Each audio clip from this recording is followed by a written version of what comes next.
They call him OG 5 star lyrical video అయితే మామూలుగా లేదు. స్టార్టింగ్ నుండి ఎండింగ్ వరకు కూడా ఆ బీజిఎం, ఆ లిరిక్స్ అండ్ వీటన్నిటికీ మించి పవన్ కళ్యాణ్ గారి లుక్స్, అసలు ఇంతవరకు పవన్ కళ్యాణ్ గారిని ఎలా మనం చూడలేదో అలా మనకి చూపించబోతున్నారని అనుకున్నా.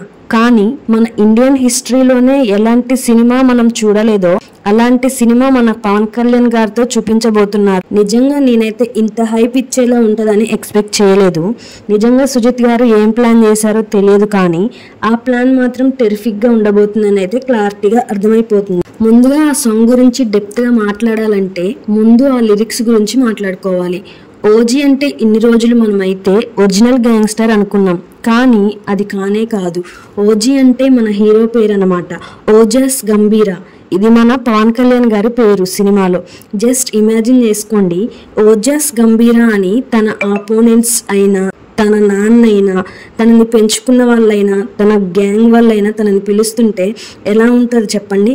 తలుచుకుంటేనే వేరే లెవెల్ అనిపిస్తుంది. అండ్ మూవీ ఎలా ఉంటుందా అనేది వదిలేయండి.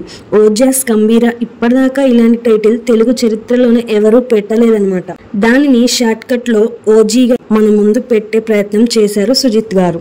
నిజంగా సుజిత్ గారికి అయితే హ్యాట్స్ ఆఫ్ చెప్పాలనిపించింది. ఎందుకంటే ఆ టైటిల్ ని సినిమా టైటిల్ గా పెట్టిండు, మళ్ళీ దాన్ని ఫుల్ ఫామ్ గా తీసుకొచ్చి హీరో పేరు పెట్టారు, అండ్ లిరిక్స్ ని మ్యాచ్ చేస్తూ ఫుల్ వీడియో సాంగ్ రిలీజ్ చేసిండు. అసలు ఎలా దండం పెట్టాలి నీకు, అసలు నాకైతే అర్థం కావట్లేదు సార్. తమన్ గారు బీజిఎం అయితే అదరగొట్టేశారు. ఈ సాంగ్ మీకు ఎలా అనిపించిందో అనేది డెఫినెట్ గా కామెంట్ చేయండి. నాకైతే ఈ సాంగ్ చాలా బాగా నచ్చింది ఫ్రెండ్స్.